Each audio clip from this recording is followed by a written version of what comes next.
تبارك الذي نزل الفرقان على عبده ليكون للعالمين نذيرا.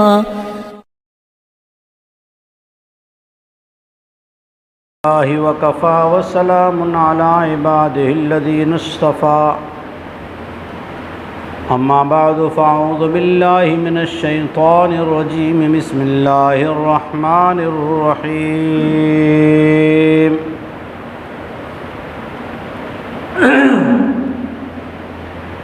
وسارعوا إلى مغفرة من ربكم وجنة عرضها السماوات والأرض أعدت للمتقين.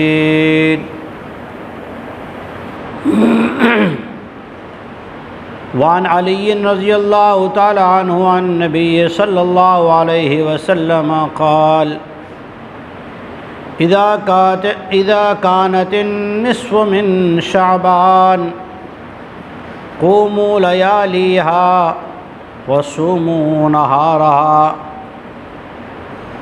أو كما قال صلى الله عليه وسلم: صدق الله العظيم وصدق رسوله النبي الصادق الأمين الكريم.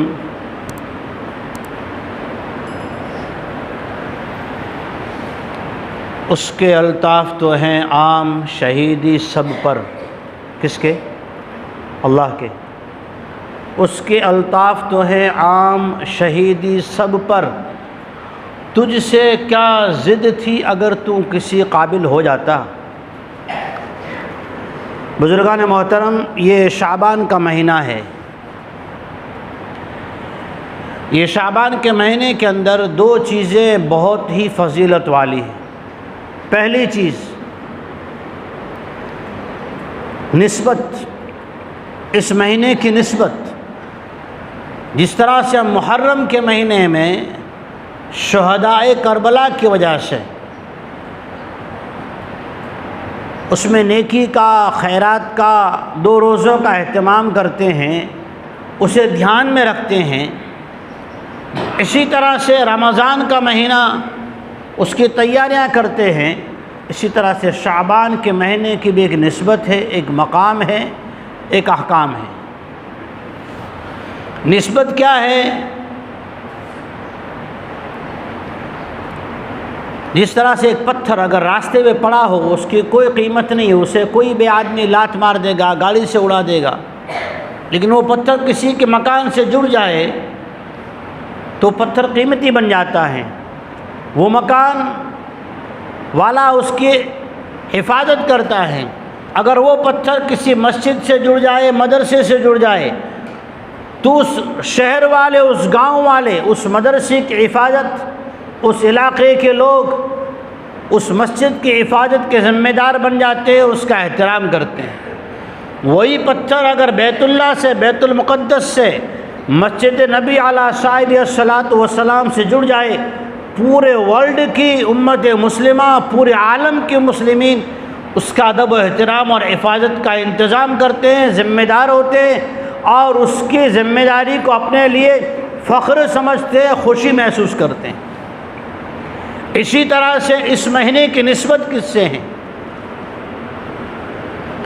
سرکار دو عالم تاجدار مدینہ امام الانبیاء جناب محمد مصطفیٰ صلی اللہ علیہ وسلم. پڑھیے ایک بار ذرا زور سے درود تو پڑھیے صلی اللہ علیہ وسلم.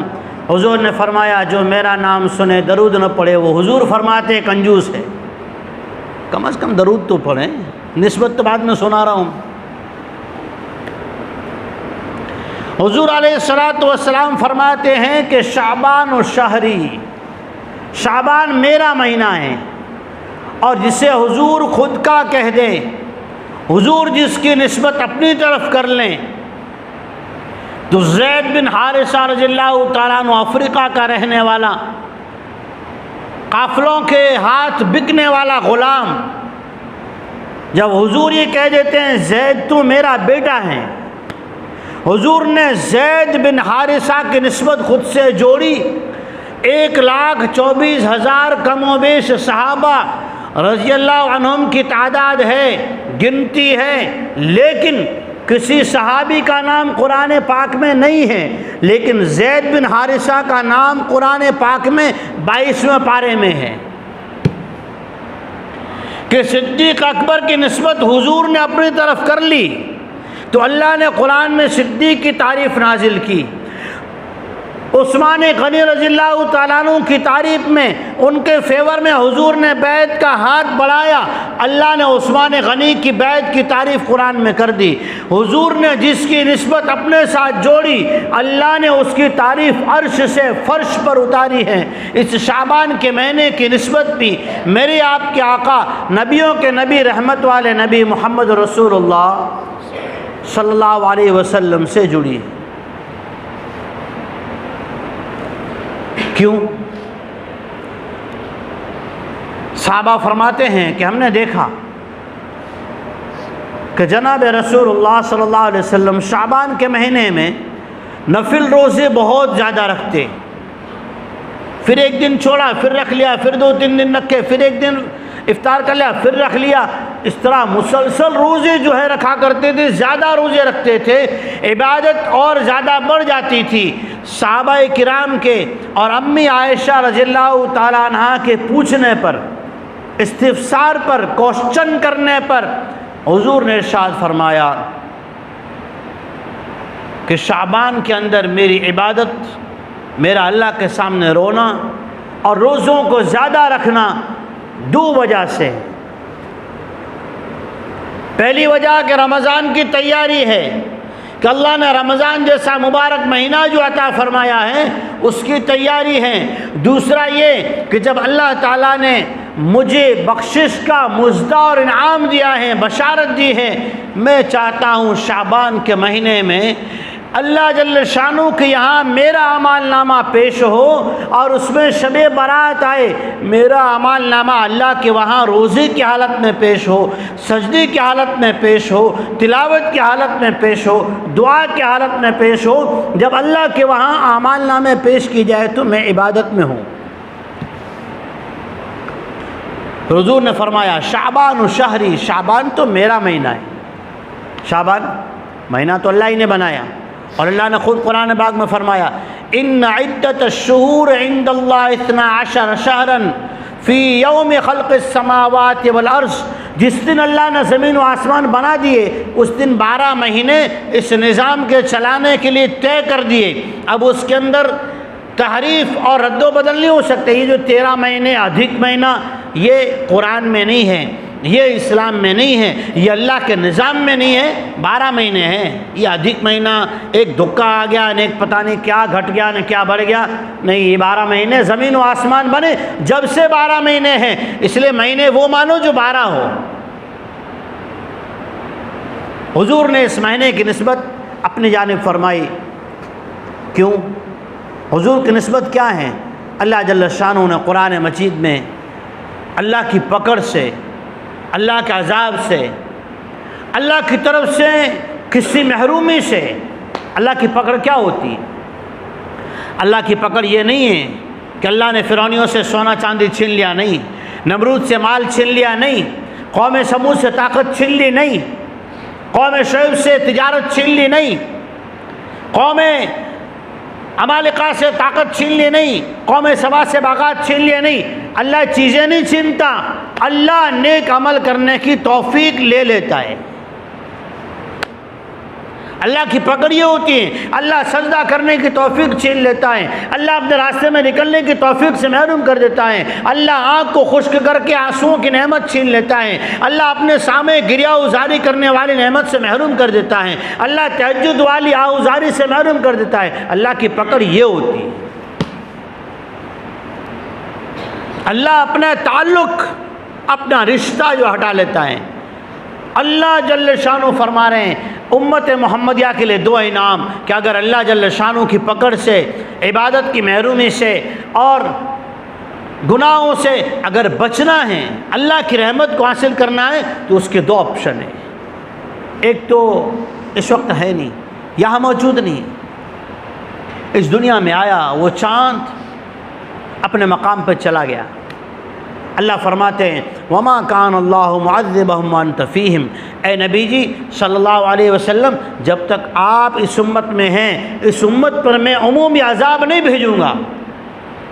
نبی کو فکر ہوئی کہ میں ہوں تب تک تو ٹھیک ہے، میں چلا گیا، میرا مقصد و مشن تو ہے پورے عالم تک دین پہنچانے کی تیاری کر جانا، وہ تو کر کے گیا، اس کے بعد پھر میری امت کا کیا ہوگا؟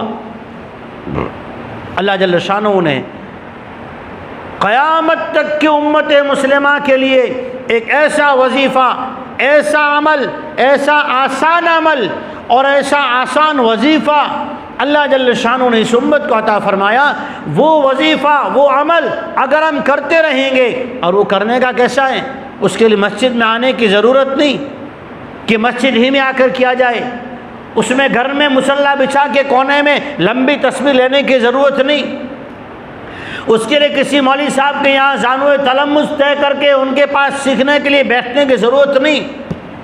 ایسا وظیفہ، ایسا عمل، ایسا آسان وظیفہ دیا قیامت تک آنے والی امت کر سکتی، لیکن کرنا کنٹینیو ہے۔ آج کر لیا کل نہیں کیا۔ ایک آدمی دکان کھولے، ایک دن اس میں دودھ بہت سارا بیچ رہا ہے، 2 دن 4 دن بیچا، بند کر کے 4 دن جو ہے بھوج گھومنے چلا گیا، ممبئی چلا گیا، احمد آباد گھوم رہا ہے، کبھی حیدرآباد چکر لگا رہا ہے، کبھی دلی کی سیر و تفریح کر رہا ہے، پھر آ کے 4 دن کھولی، پھر چلا گیا گھومنے کے لیے، بتاؤ دکان چلے گی؟ اسے دودھ والا کہیں گے۔ کوئی بھی آپ کسی بھی فیلڈ کا آدمی دیکھ لو، اگر وہ کنٹینیو اس پہ لگاتار مسلسل چلتا ہے تو آدمی اس کا نام جانتے ہیں، اس کے ساتھ جڑتے ہیں، اس چیز کی ویلیو ہوتی ہے، اس کی قیمت ہوتی ہے۔ احادیث میں جو عمل ملا ہے، وظیفہ ملا ہے، کنٹینیو کرنے کا کریں گے انشاءاللہ۔ یہ شب برات میں بھی یہی ہے، صحابہ کرام رضی اللہ عنہم اجمعین آئے، انصار حضور کے پاس آئے، حضور بہت زیادہ خوش، حضور نے کہا اے انصار آج تم جو کہو گے اللہ سے مانگ کے تمہیں دے دوں گا۔ صحابہ انصار وہیں جمع ہو گئے، کیا مانگنا چاہیے؟ باغات، پیسے، دھن دولت، عہدہ، خلافت، گورنری، سلطنت؟ نہیں، جمع ہوئے، مشورہ کیا، حضور کے پاس آئے اور کہا یا رسول اللہ صلی اللہ علیہ وسلم اللہ جل شانہ سے دعا کرو اللہ ہماری مغفرت فرما دے۔ کیا مانگا؟ مغفرت مانگی۔ حضور نے ہاتھ اٹھائے، رحمت والے ہاتھ، اللہم اغفر للانصار وابناء الانصار وابناء ابناء الانصار، 3 پیڑیاں 300 سال کی مغفرت مانگی۔ کتنے سال کی؟ 300 سال، 3 پیڑیاں۔ اے اللہ انصار کی بھی مغفرت فرما، ان کی اولادوں کی مغفرت فرما، ان کی اولادوں کی اولاد، پوتے نواسے، 300 سال، 3 پیڑیاں۔ ہم ہوتے تو کیا مانگتے؟ ایسا کاروبار مل جائے، گاڑیاں، اوڈی، ایڈی، پتہ نہیں کیا کیسی ہم مانگ لیتے نا۔ وہ سمجھدار انسان تھے جنہیں اللہ نے چنا تھا۔ یہ شب برات بھی ایسی ہے جس کے اندر یہ عمل ہے کہ صحابہ نے مانگا مغفرت، اللہ نے فرمایا اے میرے نبی آپ ہیں تب بھی انہیں میں عذاب میں ہلاک نہیں کروں گا، آپ کے جانے کے بعد ایک وظیفہ، ایک عمل، ایک کام اگر یہ کرتے رہیں گے، اس کرنے کے لیے نہ مسجد میں 5 وقت آنا فرض ہے، قرآن کی تلاوت گھر میں کی جائے، نوافل گھر میں پڑھے جائیں۔ بخاری شریف میں روایت ہے، جناب رسول اللہ صلی اللہ علیہ وسلم نے فرمایا اپنے گھروں کو قبرستان نہ بناؤ، گھر میں نفلیں پڑھو تو اولاد پڑھے گی، گھر میں قرآن کی تلاوت کرو تو اولاد سمجھے گی ہاں قرآن بھی اللہ کا کلام ہے، یہ پڑھنے کی کتاب ہے، ورنہ بچے یوں سمجھے گی مدرسے میں مولوی صاحب کو سنانے کی کتاب ہے۔ یا کوئی مر نہ رہا ہو، روح نہ نکل رہی ہو تو مولوی عمر صاحب کو بلاؤ، سورہ یاسین پڑھ دیں، روح قبض ہو جائے۔ اگر گھر میں قرآن کی تلاوت کرو گے تو اولاد سمجھے گی کہ اللہ کا کلام گھر میں پڑھنے کی بھی کتاب ہے۔ اللہ نے کیا فرمایا؟ وَمَا كَانَ اللَّهُ مُعَذِّبَهُمْ وَأَنْتَ فِيهِمْ وَمَا كَانَ اللَّهُ مُعَذِّبَهُمْ وَهُمْ يَسْتَغْفِرُونَ، جب تک تیری امت استغفار کرتی رہے گی، توبہ کرتی رہے گی، گناہوں پر روتی رہے گی، ندامت کرتی رہے گی، افسوس کرتی رہے گی، اللہ سے ڈرتی رہے گی، اپنے گناہوں کو یاد کرتی رہے گی، اللہ جل شانہ سے عذاب سے، نیکیوں کی محرومی سے، غلامی سے، ظلم و ستم سے، ظالموں کے تسلط سے اللہ تعالیٰ بچاتا رہے گا۔ یہ استغفار، اے اللہ معاف کر دے۔ شب برات بھی مغفرت کی رات ہے۔ حضرت علی فرماتے ہیں حضور نے فرمایا قوموا لیلہا وصوموا نہارہا، اس رات کو جاگو، جاگنے میں کیا کرو؟ استغفار، دعا۔ حضور علیہ الصلوۃ والسلام نے جب دیکھا مشرکین مکہ جو ہے قبرستان جاتے، قبروں سے مرادیں مانگتے، ان سے جو ہے ان کے جو قبرستان ہوتے ان سے جا کے مرادیں مانگتے، ان کے سامنے منتیں کرتے، تو اللہ کے نبی علیہ الصلوۃ والسلام نے صاف منع فرمایا منت مانگنا، عبادت کرنا، سجدہ کرنا، نذر و نیاز کرنا وہ تو اللہ ہی کی کرنا ہے، نعبد و ایاک نستعین، اسی کا اللہ سے ساری چیزیں کرنا ہے۔ لیکن پھر کیا؟ حضور نے منع فرما دیا۔ ایک وقت آیا کہ بس سب لوگوں نے جو جانا چھوڑ دیا، پھر حضور نے کہا کہ دیکھو نہیتکم عن زیارت القبور الا فانظروها فانها مذکرات للآخرہ تذکرۃ للآخرہ، قبرستان جایا کرو، تمہارے باپ دادا دادی نانی وہاں سوئے ہیں، انہیں دیکھ کر تمہیں قبر یاد آئے گی، آخرت یاد آئے گی، آخرت کو یاد کرنے جایا کرو، ان سے مرادیں مانگنے نہ جایا کرو، اس لیے کہ وہ تو محتاج ہیں، اگر ان کے پاس کچھ ہوتا تو خود غسل کر کے پھر چلے جاتے، جا کے سو جاتے۔ اس لیے یہ مغفرت کی رات ہے۔ چند لوگ ہیں جن کی مغفرت نہیں ہوتی، یہ لفظ غلط ہے، لوگ جوش میں آ کے کہہ دیتے ہیں کچھ لوگوں کی مغفرت نہیں ہوتی، نہیں، ان کی مغفرت موقوف ہو جاتی ہے، پینڈنگ میں رہ جاتی ہے، پینڈنگ میں۔ کون لوگ ہم توبہ کر لیں ایسے گناہوں سے سچی پکی تو مغفرت ہو جائے گی، ورنہ وہ فائل پینڈنگ میں رہتی ہے۔ میں نہیں کہہ رہا، احادیث اس کی موجود ہیں اور روایتوں میں صاف الفاظ ہیں، شراب کا عادی، جوا کھیلنے والا، اپنا کپڑا لہنگا ہو، لنگی ہو، پاجامہ ہو، پینٹ ہو، کچھ بھی ہو، ٹخنوں سے گریے سے نیچے لٹکانے والا تکبر کے طور پہ، والدین کا نافرمان، آپس میں لڑانے والا، مسلمان سے کینہ رکھنے والا، شراب کا عادی، یہ لوگ وہ ہیں، اور بھی دو چار لوگ ہیں، ان کی مغفرت لٹکی ہوئی رہتی، اگر سچی توبہ کی اللہ معاف کر دے گا۔ اس لیے اس کی رات میں عبادت کرو، استغفار کرو، سچی توبہ کر لو، اور دوسرے دن روزہ رکھو، روزہ رکھو۔ یہ روزہ مستحب ہیں، سنت فرض واجب نہیں ہے، مستحب ہیں، کوئی رکھے تو سبحان اللہ، نہ رکھے تو تانا مت دو، شب برات چرجو نہ رکھے، نہیں، تانا نہیں دینا ہے، جو شریعت کا حکم جتنا اتنا کرو، اسی کا نام شریعت ہے، اسی کا نام خوبصورتی ہے۔ گلاب چمیلی کی خوشبو نہیں دے سکتا، لیکن گلاب کو ڈانٹتے نہیں ہے تو چمیلی جیسی خوشبو دے، چمیلی کو نہیں ڈانٹتی تو گلاب جیسی خوشبو دے، ہر ایک کی خوشبو جدا جدا ہے، ہر ایک کے صفات الگ الگ ہیں، پانچوں انگلیوں کے کام الگ الگ ہیں، ہر ایک اپنا کام الگ الگ کرتی ہے۔ یہی خوبصورتی ہے اسلام کی، یہی خوبصورتی ہے احکامات شریعہ کی۔ اسی لیے اللہ تبارک و تعالیٰ نے ہمیں جو مبارک مہینہ دیا، اس کی نسبت اللہ کے نبی علیہ الصلوۃ والسلام کی طرف ہے۔ اس میں روزوں کا، تلاوت کا اہتمام کرو، اور شب برات، منگل کی شام، بدھ کی رات، اس رات میں جاگیں، عبادت کریں۔ عبادت میں مخصوص نہیں ہے یہ صورتیں اتنی بار پڑھو، یہ صورت کسی بھی کتاب میں سرکار دو عالم جناب رسول اللہ صلی اللہ علیہ وسلم، صحابہ کرام رضی اللہ عنہم اجمعین، اولیاء اعظام اور محدثین سے کوئی بھی مخصوص عبادت، مخصوص صورتیں ثابت نہیں ہے۔ الحمدو کی صورت تو اللہ کی طرف سے ہر رکعت میں پڑھنا ہے، اس کے بعد کوئی بھی صورت پڑھ سکتے ہو۔ اپنے لیے استغفار کرو، پوری امت کے لیے استغفار کرو۔ اللہ تعالی ہمیں عمل کی توفیق عطا فرمائے، ہمارے گناہوں کو معاف فرمائے۔